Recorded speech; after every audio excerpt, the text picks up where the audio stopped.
बिस्मिल्लाहिर्रहमानिर्रहीम। आज की वीडियो बेटा सेकेंड ईयर कंप्यूटर साइंस के बच्चों के लिए है।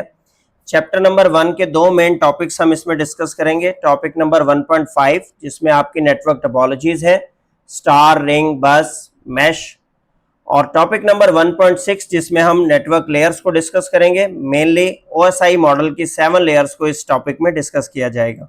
टॉपिक नंबर 1.5 है बेटा नेटवर्क टोपोलॉजीज। अब नेटवर्क टोपोलॉजी का क्या मतलब है? Layout of a computer network. कि कंप्यूटर नेटवर्क में जितनी भी डिवाइसेस इस्तेमाल हो रही हैं, जो केबल्स का इस्तेमाल हो रहा है, कंप्यूटर्स का इस्तेमाल हो रहा है, उनकी फिजिकल लेआउट क्या है, उनकी फिजिकल अरेंजमेंट क्या है, इसको नेटवर्क टोपोलॉजी कहते हैं।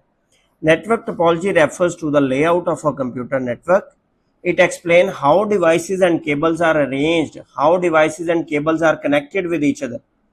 टोपोलॉजी फिजिकल भी हो सकती है बेटा और लॉजिकल भी हो सकती है। फिजिकल टोपोलॉजी में एक्चुअल कनेक्शन शो किए जाएंगे, एक्चुअल तारें जोड़ के दिखाई जाएंगी आपको। लॉजिकल टोपोलॉजी जो है उसमें डाटा फ्लो दिखाया जाएगा कि एक डिवाइस से दूसरी डिवाइस तक डाटा कैसे शिफ्ट हो रहा है। टोपोलॉजी की मदद से, टोपोलॉजी की वजह से आपके नेटवर्क की परफॉर्मेंस और आपके नेटवर्क की मेंटेनेंस जो है वो मैयर की जाती है। टोपोलॉजी की बुनियाद पर डिफरेंट नेटवर्क्स की जो परफॉर्मेंस मैट्रिक्स हैं वो चेंज हो जाती है। अब जो सबसे फर्स्ट आपके पास टोपोलॉजी डिस्कस की गई है बेटा वो है बस टोपोलॉजी। बस टोपोलॉजी को समझने के लिए आप अपने शहर में चलने वाली कोई भी लोकल बस को डिस्कस कर लें।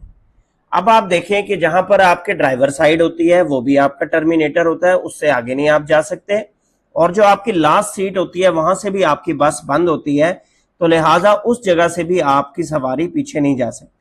तो इन दोनों पॉइंट्स को टर्मिनेटर कहते हैं। अगर आप नीचे दी गई तस्वीर को देखें तो जहां आपका केबल एंड हो रही है पहले कंप्यूटर पे और लास्ट कंप्यूटर पे, तो दोनों साइड पे क्या लिखा हुआ है? टर्मिनेटर। इसका मतलब है सिग्नल यहां फर्स्ट डिवाइस से लेकर लास्ट डिवाइस तक तो ट्रेवल करेगा ना, इससे बाहर नहीं जा सकता, इसकी बाउंड्री से बाहर नहीं जा सकता। अच्छा, फिर बस टोपोलॉजी को बस से क्यों कंपेयर किया गया? बस में दरमियान में सवारियों के आने और जाने का एक ही रास्ता होता है, तो लिहाजा आपकी बस टोपोलॉजी में एक ही मेन केबल होती है जिसके जरिए डाटा आता भी है और डाटा जाता भी है। उसको हम क्या कहते हैं? बैकबोन केबल कहते हैं। इस वजह से इस टोपोलॉजी को बस टोपोलॉजी कहा गया। कहता है in bus topology all devices are connected to a single main cable. कि बस टोपोलॉजी में तमाम डिवाइसेस एक ही केबल के साथ कनेक्ट होती हैं। Data travel along this cable to reach the devices, और इसी केबल के थ्रू हर डिवाइस का डाटा दूसरी डिवाइस तक पहुंचने के लिए रास्ता अपनाएगा। ये सिंपल सेटअप है, इसमें कॉस्ट कम आती है क्योंकि एक ही केबल इस्तेमाल हो रही है, कोई एक्सटर्नल डिवाइस नहीं है, कोई एक्स्ट्रा डिवाइस के आपने पैसे नहीं पे करने। लेकिन इसका नुकसान क्या है? Failure of the main cable can stop the entire network. अगर ये मेन केबल कहीं से ब्रेक हो जाए तो आपके पूरे के पूरे नेटवर्क का क्या आ जाएगा? आउटेज आ जाएगा, डाउन टाइम आ जाएगा। तो बस टोपोलॉजी बेटा फॉलो होती है सिर्फ छोटे नेटवर्क्स में, जहां 2, 4, 5 कंप्यूटर्स हो, 8, 10 नोड्स हो। अगर आप लार्ज नेटवर्क में बस टोपोलॉजी इस्तेमाल करेंगे तो आपकी जो एफिशिएंसी है, आपकी जो परफॉर्मेंस ऑफ द नेटवर्क है वो कम रहेगी। इसके अलावा छोटे नेटवर्क्स में इस्तेमाल होने की इसकी वजह यह भी है बेटा कि बस टोपोलॉजी में जो मैसेज भेजा जाता है किसी डेस्टिनेशन डिवाइस के लिए, कि तमाम डिवाइसेस के पास 1 बाय 1 जाता है। वो डिवाइस चेक करती है कि क्या मेरा डेस्टिनेशन एड्रेस है। अगर उसका डेस्टिनेशन एड्रेस मैच करता है तो उस पैकेट को रिसीव कर लेती है, और अगर डेस्टिनेशन एड्रेस नहीं मैच करता तो मेन केबल पे दोबारा मैसेज को छोड़ दिया जाता है ताकि वो नेक्स्ट शिफ्ट अगली डिवाइस के पास जाए। जो डिवाइस का डेस्टिनेशन एड्रेस मैच होगा तो ये उसको रखेगी। इसका मतलब इसमें डाटा ब्रॉडकास्ट हो रहा है। तो ये ब्रॉडकास्ट भी एक इसके डिसएडवांटेज में आता है बस टोपोलॉजी के, एफिशिएंट डाटा ट्रांसफर इसमें नहीं होता। अब मैं आपको इस बस टोपोलॉजी की एक जो है झलक दिखाता हूं एनिमेशन की। आपकी स्क्रीन पर बेटा एक एनिमेशन शो की जा रही है बस टोपोलॉजी की। तो आप देखिए कि जहां टर्मिनेटर है वहां पे सिग्नल जाके ड्रॉप हो जाता है, और इसके अलावा जो मैसेज आपकी मेन बैकबोन पे ट्रेवल करता है वो तमाम के तमाम डिवाइसेस के पास जाता है। अब जिस डिवाइस का डेस्टिनेशन एड्रेस मैच करेगा उस पे ये उसको एक्सेप्ट कर लेगा, और अगर उसका डेस्टिनेशन एड्रेस मैच नहीं कर रहा होगा तो फिर ये डाटा को नेक्स्ट दोबारा बस पे ट्रेवल करवा देगा, और फिर वो डाटा पैकेट जाएगा नेक्स्ट डिवाइस के पास। इस तरीके से बस टोपोलॉजी में from source to destination data travel करता है। नेक्स्ट हमारे पास बेटा टोपोलॉजी है स्टार टोपोलॉजी। आप एक पेंसिल लें, कागज पे सितारा बनाएं, जो छोटी क्लासेस में आपको स्टार बनाना सिखाया गया, 5 कोनों वाला। उसके 5 कोनों के सेंटर में आपके पास एक स्पेस बच जाती है जिससे पांचों के पांचों कोने मिले हुए होते हैं। तो उसके मुशाबहत में इसका नाम रखा गया बेटा स्टार टोपोलॉजी। अब स्टार टोपोलॉजी में एक सेंट्रल डिवाइस स्विच के नाम से मौजूद होती है, और स्विच एक इंटेलिजेंट डिवाइस है जो जितने भी कंप्यूटर्स आप उसकी पोर्ट्स के ऊपर कनेक्ट करेंगे तमाम के फिजिकल मैक एड्रेसेस को स्टोर करती है कि PC1 किस पोर्ट पे लगा हुआ है, PC2 किस पोर्ट पे है, PC3 किस पोर्ट पे है, PC नंबर 4 किस पोर्ट पे। लिहाजा इसमें आपको एक एक्स्ट्रा डिवाइस परचेज करनी पड़ी जिसका नाम क्या है, सेंट्रल डिवाइस का नाम स्विच या हब। अब जब डाटा PC1 ने PC4 को भेजना है तो PC1 हमेशा किसे भेजेगा, स्विच को, और स्विच को पता है कि PC नंबर 4 किस पोर्ट पर लगा हुआ है, तो वो डायरेक्टली उसी पोर्ट के ऊपर डाटा पैकेट को स्विच ऑन कर देगा। इससे जो आपके बस टोपोलॉजी में डाटा ब्रॉडकास्ट हो रहा था वो खत्म हो जाएगा और ट्रैफिक मैनेजमेंट इजी हो जाएगी। अब वो लिखता है डेफिनेशन में कि in the star topology all devices connect to a central hub और स्विच, के तमाम डिवाइसेस आपके सेंट्रल स्विच के साथ कनेक्टेड है। Data passes through the central device, data इस डिवाइस के जरिए पास ऑन होता है। It is easy to manage and expand, तो इसको मैनेज करना बहुत आसान है। क्यों कि अगर आपको कोई कंप्यूटर एक्स्ट्रा लगाना है, आप पोर्ट पे लगाएंगे, ना स्विच बंद करना पड़ा, ना कोई नेटवर्क बंद करना पड़ा। इसी तरह अगर आपका एक कंप्यूटर खराब है, उसको पोर्ट से केबल निकाल दें, वो कंप्यूटर डिस्कनेक्ट हो जाएगा, ना आपको स्विच बंद करने की जरूरत, ना बाकी नेटवर्क को डाउन करने की जरूरत। तो वह लिखता है कि failure of one device does not affect the other devices. हाँ, अगर आपकी सेंट्रल डिवाइस काम करना छोड़ दे, स्विच काम करना छोड़ दे, तो failure of the central switch stops the network, फिर आपका नेटवर्क स्टॉप हो जाएगा। Star topology is widely used in the modern networks, के आजकल के नेटवर्क्स में ये बहुत ज्यादा इस्तेमाल होती है। अब अगर मैं आपको इसकी एनिमेशन दिखाऊं तो आपको ज्यादा समझ आ जाएगी कि कैसे source to destination data travel करता है स्विच पे, और स्विच से फिर डेस्टिनेशन के पास। अब आप इस तस्वीर में देख सकते हैं कि जिस भी पीसी ने दूसरे पीसी को डाटा भेजना है, तमाम पीसीज किसको डाटा भेज रहे हैं, स्विच को, और स्विच को पता है कि किस पोर्ट पे दूसरा पीसी लगा हुआ है। तो फ्रॉम सोर्स टू डेस्टिनेशन आपके किसी भी पीसी ने डाटा सेंड करना है तो वो डायरेक्ट नहीं भेज रहा। आप देखें, कोई डाटा पैकेट एक कंप्यूटर से दूसरे की तरफ डायरेक्ट नहीं जा रहा, बल्कि तमाम डाटा पैकेट्स कहां ट्रेवल कर रहे हैं, स्विच की तरफ। एंड देन स्विच डिसाइड करता है कि उस डाटा पैकेट को डेस्टिनेशन कंप्यूटर की तरफ कैसे भेजना है। नेक्स्ट है बेटा हमारे पास रिंग टोपोलॉजी। रिंग जो है वो गोल दायरे को कहते हैं। आप देखें, रिंग में जो आपका फर्स्ट कंपोनेंट है वो लास्ट कंपोनेंट के साथ आके जुड़ा होता है, इस वजह से इसको रिंग कहते हैं। तो इसमें आप एक कॉमन केबल इस्तेमाल करेंगे जिसपे तमाम डिवाइसेस आपकी उसी केबल के साथ कनेक्ट होंगी। तो रिंग टोपोलॉजी में डिवाइसेस जो है वो सर्कुलर पाथ में कनेक्ट होती है, और सर्कुलर पाथ से मुराद क्या है, जरूरी नहीं है कि ये गोल दायरे में ही आपके टेबल पे पड़ी हुई हो, बल्कि एक केबल जो स्टार्टिंग पॉइंट है उसका वो एंडिंग पॉइंट के साथ जुड़ा हुआ हो, तो इसको हम सर्कुलर पाथ कहेंगे। Data move only in one direction around the ring. Data जो है इसमें यूनिडायरेक्शनल, एक पॉइंट से दूसरे पॉइंट, अगर आपका डाटा जो है जा रहा है एंटी क्लॉकवाइज तो एंटी क्लॉकवाइज को ही फॉलो करेगा हर डिवाइस, और अगर क्लॉकवाइज को फॉलो कर रहा है तो हर डिवाइस क्लॉकवाइज डायरेक्शन को ही फॉलो करेगी। Each device receive data and passes it along, कि हर डिवाइस पैकेट को रिसीव करती है, चेक करती है कि अगर डेस्टिनेशन एड्रेस मेरा है तो रख लेती है, वरना अगली डिवाइस के पास पास ऑन कर देती है। एक डिवाइस का जो फेलियर है वो पूरे नेटवर्क को डाउन कर देता है। क्यों कि जहां से आपका सर्किट टूटा, जहां से आपका रास्ता ब्रेकआउट हुआ, आगे आपका पैगाम नहीं पहुंच पाएगा। तो ये बस टोपोलॉजी से भी ज्यादा कॉम्प्लेक्स है, और ये रिंग टोपोलॉजी जो है आज के दौर में कहीं भी इस्तेमाल होती आपको नजर नहीं आती है। मैं इसकी प्रैक्टिकल एनिमेशन भी आपको दिखाता हूं ताकि आपको इसकी वर्किंग समझ में आ जाए। अगर आप इस एनिमेशन को गौर से देखें तो रिंग में तमाम कंप्यूटर्स पे टोकन की बुनियाद पर डाटा एक जगह से दूसरी जगह शिफ्ट हो रहा है, फ्रॉम सोर्स टू डेस्टिनेशन। और अगर आप डायरेक्शन को नोट करें जो मैंने आपको बताया था, तो आप देखें कि डायरेक्शन यूनिडायरेक्शनल है, डायरेक्शन पैकेट की चेंज नहीं हो रही, ये क्लॉकवाइज डायरेक्शन को फॉलो कर रहा है रिंग टोपोलॉजी। तो क्लॉकवाइज डायरेक्शन में ही हर कंप्यूटर जो है वो डेटा भेज रहा है, so from source to destination. जिसने भेजना है क्लॉकवाइज डायरेक्शन में ही भेजना है, इसलिए हम इसको कहते हैं कि ये यूनिडायरेक्शनल रिंग होता है। नेक्स्ट टोपोलॉजी है बेटा हमारे पास मैश टोपोलॉजी। मैश कहते हैं जाल को। जाल में अगर आप देखें तो जाली के एक कंपोनेंट से दूसरे कंपोनेंट तक, एक पॉइंट से दूसरे पॉइंट तक पहुंचने के लिए बेशुमार रास्ते मौजूद होते हैं। तो मैश टोपोलॉजी में जो डिवाइसेस हैं वो 1 to 1 तमाम बाकी डिवाइसेस के साथ कनेक्ट की जाती है। मतलब अगर मैं यहां से देखूं PC1, तो PC1 का यहां ग्लोब के साथ भी रास्ता, PC2 के साथ भी, PC3 के साथ भी और प्रिंटर के साथ भी, तमाम के साथ इंडिविजुअल अलग अलग रास्ता मौजूद है। इसको मल्टीपल पाथ एग्जिस्ट करना कहते हैं for data transmission.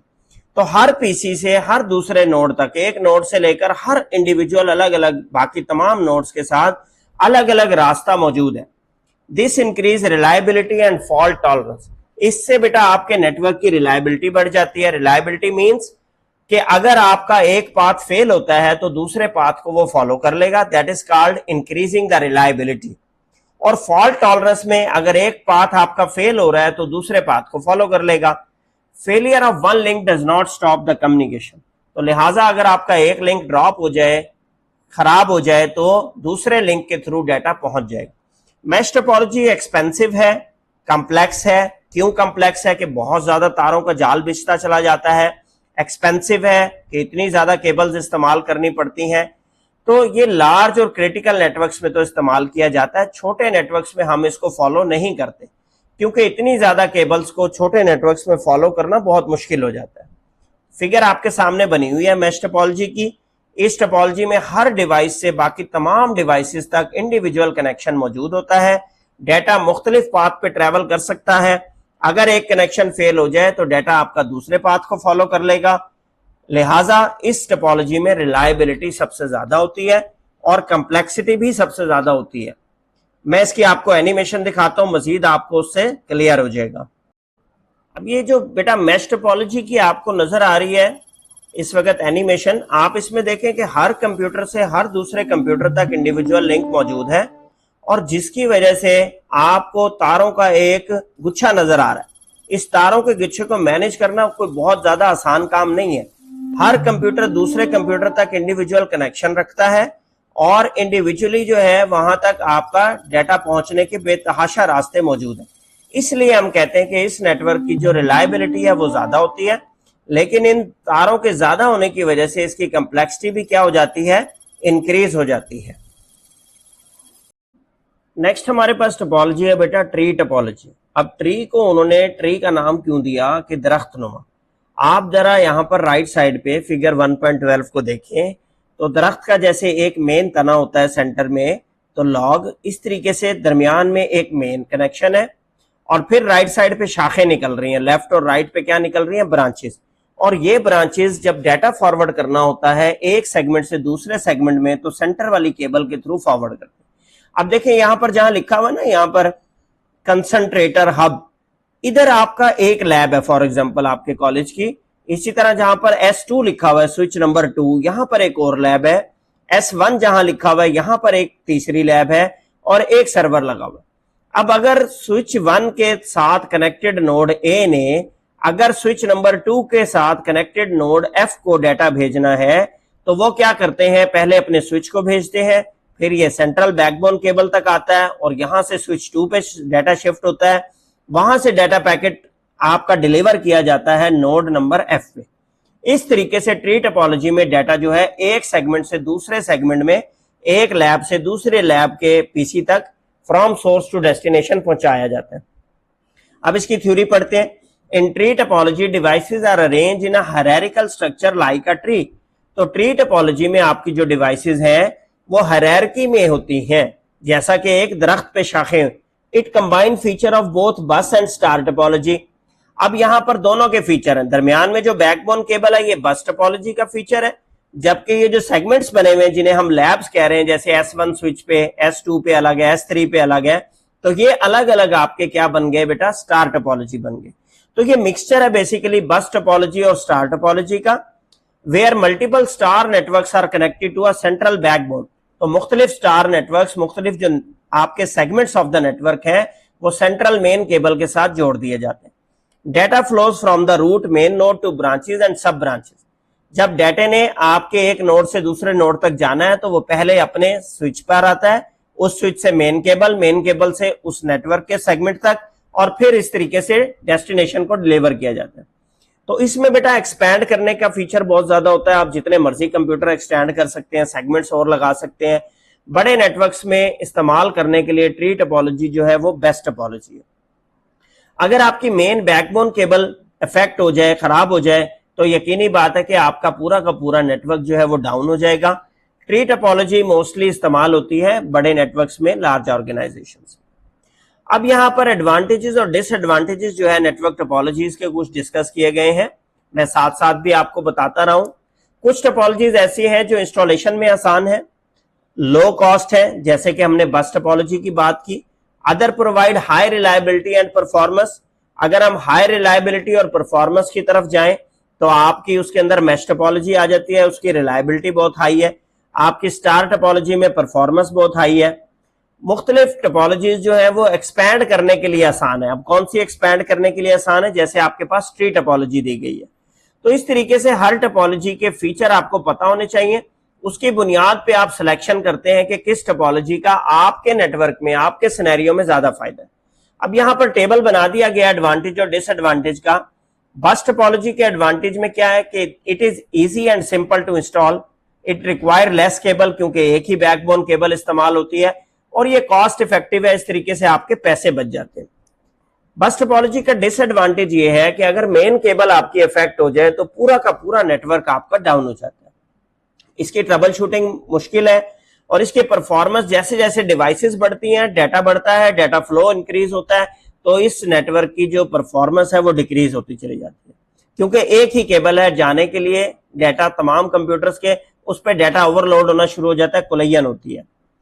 Star topology next हमने पढ़ी थी बेटा। It is easy to install and manage, क्योंकि इसमें स्विच होता है, तमाम केबल्स अलग अलग डिवाइसेस की जाके स्विच में टर्मिनेट होती है, तो इसकी मैनेजमेंट बड़ी आसान है। अगर एक डिवाइस आपकी फेल होती है तो इससे आपका नेटवर्क इफेक्ट नहीं होगा। फॉल्ट डिटेक्ट करना बड़ा आसान है। जो कंप्यूटर काम नहीं कर रहा, आप सिर्फ उसी की पोर्ट को चेक करेंगे, बाकी पोर्ट्स को बिल्कुल भी डिस्टर्ब नहीं करेंगे।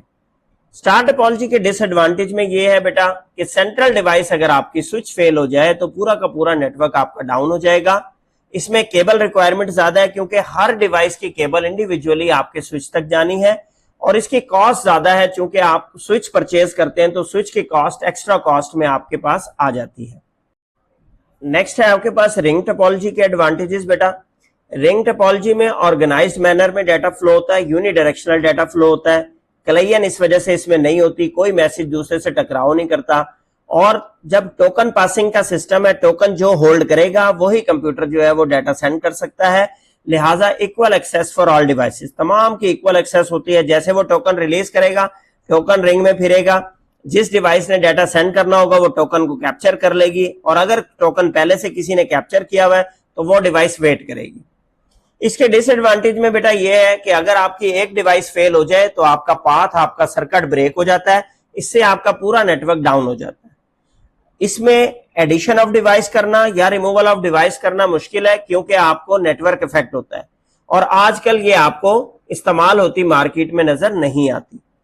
फिर आपको मैश टोपोलॉजी पढ़ाई गई बेटा। मैश में तारों का जाल था, रिलायबिलिटी इसकी ज्यादा थी, फॉल्ट टॉलरेंट ज्यादा थी, बिकॉज अगर एक रास्ता आपका ब्रेक होता है, एक पाथ ब्रेक होता है, तो आप दूसरे पाथ पे ऑटोमेटिकली बड़ी आसानी से शिफ्ट कर जाते हैं।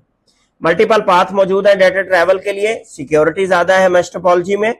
लेकिन इसके डिसएडवांटेज में क्या है कि इतने ज्यादा तारों का गुच्छा बिछाने से इसकी इंस्टॉलेशन कॉम्प्लेक्स हो जाती है, और इसकी कॉस्ट हाई हो जाती है, ये एक्सपेंसिव हो जाती है। And it require large number of cables आपको ज्यादा तादाद में चाहिए। लास्ट थी आपके पास ट्री टोपोलॉजी बेटा। ट्री टोपोलॉजी का सबसे बड़ा एडवांटेज है इजी टू एक्सपैंड। आपने एक नया लैब बनाया, नया कंप्यूटर लैब बनाया, बायोलॉजी लैब बनाया जहां पर कंप्यूटर्स हैं, कोई ऑफिस बनाया है, आपने उसको मेन बैकबोन केबल से कनेक्ट करना है। इस ऑफिस की, इस लैब का आप स्विच अलग रखेंगे, उसकी डिवाइसेस को कनेक्ट करेंगे और मेन केबल से कनेक्ट कर देंगे, तो एक्सपेंडेबिलिटी इसमें बड़ी आसान है। suitable for large networks and a hierarchical management, तो इसकी मैनेजमेंट में हायरार्की पाई जाती है, तो मैनेजमेंट आसान है और बड़े बड़े नेटवर्क्स को ये सपोर्ट करता है। जबकि ट्री टोपोलॉजी के जो डिसएडवांटेज है उसमें क्या है कि अगर आपकी मेन बैकबोन केबल फेल हो जाए तो आपका पूरा का पूरा नेटवर्क डाउन हो जाता है और सेटअप जो है कम्प्लेक्स होता चला जाता है। जितने ज्यादा आप सेगमेंट बढ़ाएंगे आपका सेटअप कम्प्लेक्स होता जाएगा और केबल्स आपको ज्यादा से ज्यादा चाहिए होंगी। 1.6 टॉपिक में बेटा हमें डिस्कस करना है network models and network layers. अब नेटवर्क मॉडल किसे कहते हैं? How data move from one device to another in an organized way is called a network model. कि कैसे डेटा एक डिवाइस से दूसरी डिवाइस तक स्टेप बाय स्टेप शिफ्ट होता है, इसको एक्सप्लेन करें तो ये प्रोसेस नेटवर्क मॉडल कहलाता है बेटा। These model divide communication into different layer. अब इन मॉडल्स को वर्चुअल लेयर्स में, लॉजिकल लेयर्स में डिवाइड किया गया है ताकि स्टेप बाय स्टेप समझा जा सके कि डेटा कैसे एक प्रोसेस से दूसरे प्रोसेस में कंटिन्यू होता है। Each layer perform a specific task in data transmission. Her layer के अपने अफाल हैं, अपने काम है। लेयर्ड मॉडल में एक network easier to understand and manage, और इस लेयर्ड अप्रोच की मदद से नेटवर्क मॉडल को समझना बड़ा आसान हो जाता है। नेटवर्क के प्रॉब्लम्स की ट्रबल शूटिंग आसान हो जाती है और नेटवर्क मॉडल जो है नेटवर्किंग में एक प्रॉपर स्टैंडर्ड को फॉलो करते हैं। तो network models are used to understand complex network communication in simple steps. इन नेटवर्क मॉडल्स और लेयर्स की मदद से हम बड़े बड़े नेटवर्क्स को बड़ी आसानी से सिंपल स्टेप्स में समझ लेते हैं। अब नेटवर्क लेयर्स की अगर आपको डेफिनेशन लिखनी हो तो it divide the communication process into smaller and simpler parts. कि नेटवर्क लेयर जो है बेसिकली हमने ट्रांसफर ऑफ डाटा के स्टेप्स को लॉजिकल स्टेप्स में डिवाइड कर दिया और हर स्टेप का नाम हमने एक लेयर के नाम पे रख दिया। इसको हम बेटा नेटवर्क लेयर कहते हैं। Each layer has a specific responsibility and function. Her layer का अपना काम है। Data pass through these layer step by step. अब वन बाय वन एक स्टेप से दूसरे स्टेप पे, एक लेयर से दूसरे स्टेप पे डाटा शिफ्ट होता है। This structure makes network design simple and organized. इसकी मदद से आपके नेटवर्क का डिजाइन बड़ा इजी हो जाता है। And changes in one layer do not affect other layer. और एक लेयर के जो इफेक्ट्स हैं वो दूसरे लेयर पे शिफ्ट नहीं होते। इससे आपकी डाटा कम्युनिकेशन की रिलायबिलिटी भी इंक्रीज होती है और डाटा कम्युनिकेशन का कंट्रोल भी इंक्रीज होता है। अब बेटा OSI मॉडल जो है, ओपन सिस्टम इंटरकनेक्शन, इसके मुताबिक, इस मॉडल के मुताबिक आपके नेटवर्क को 7 लेयर्स में डिवाइड किया जाता है। OSI stands for open system interconnection. ये एक स्टैंडर्ड मॉडल है which is used to understand network communication. The OSI model has 7 layers. Total 7 layers हैं। हर लेयर का अपना काम है। लर्निंग नेटवर्क्स और designing network become easy by using this model. अब मैं आपको सबसे पहले तो इसके नाम याद करने का तरीका बताता हूं। देखिए बेटा, ये सेंडर साइड बनी हुई है, 7 लेयर्स मेंशन है। Application, presentation, session, transport, network, data link और फिजिकल। इसके लिए आप एक सेंटेंस लिख लें बेटा, all people seems to need data processing. All people seems to need data processing. तो all for A for application, people P for presentation, seems to need S for session, T for transport, N for network, data processing, D for data link और P for physical। ठीक है, इस sentence के मुताबिक आपके पास इनके नाम याद करना बड़े आसान हो जाएंगे। Application, presentation, session, transport, network, data link और physical. From sender to receiver, जब डाटा सेंड किया जाता है तो ये जो बनी हुई है साइड इस वक्त आपके पास स्लाइड पे, ये सेंडर साइड है।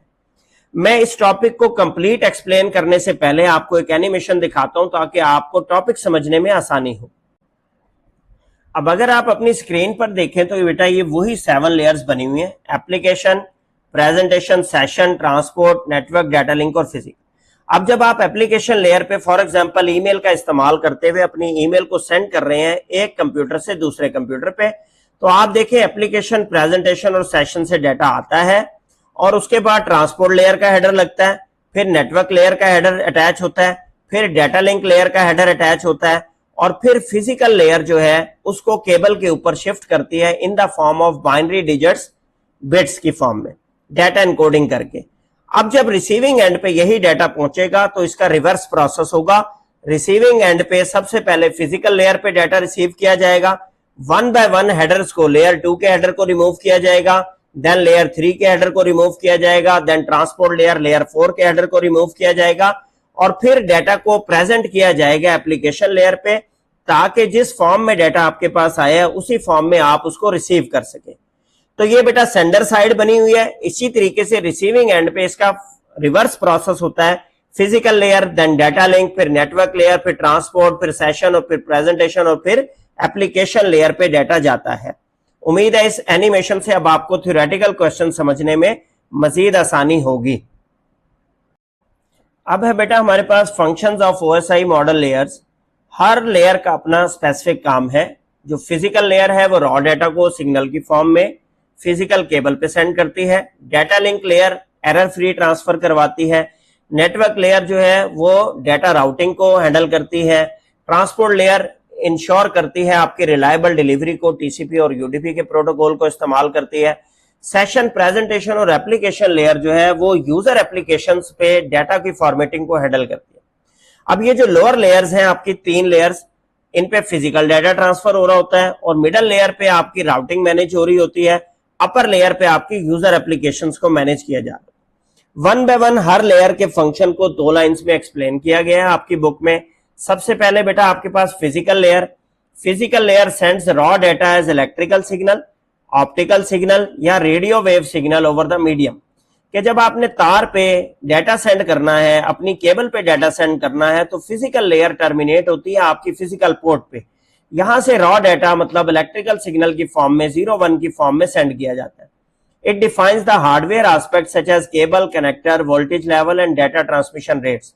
तो आपके केबल का कनेक्टर कौन सा होना चाहिए, वोल्टेज लेवल कितना होना चाहिए, डाटा ट्रांसमिशन का रेट क्या है, ये फिजिकल लेयर पे चीजें डिसाइड होती है।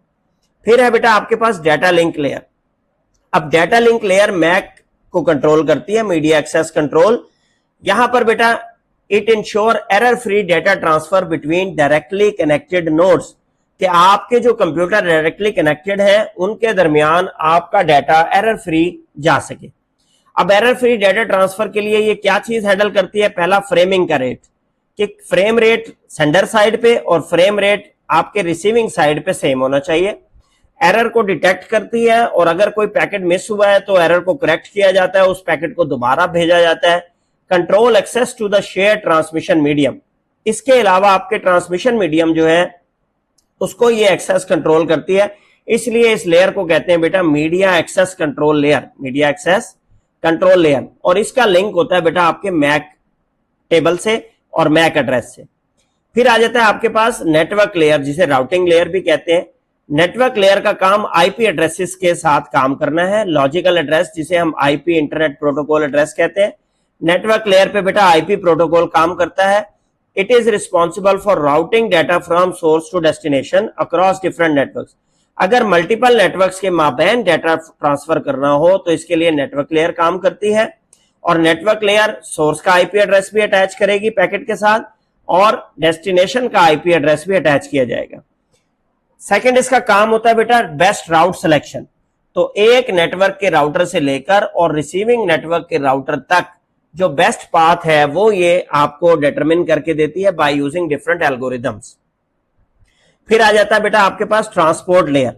Transport layer reliable delivery of data between devices को कंफर्म करती है।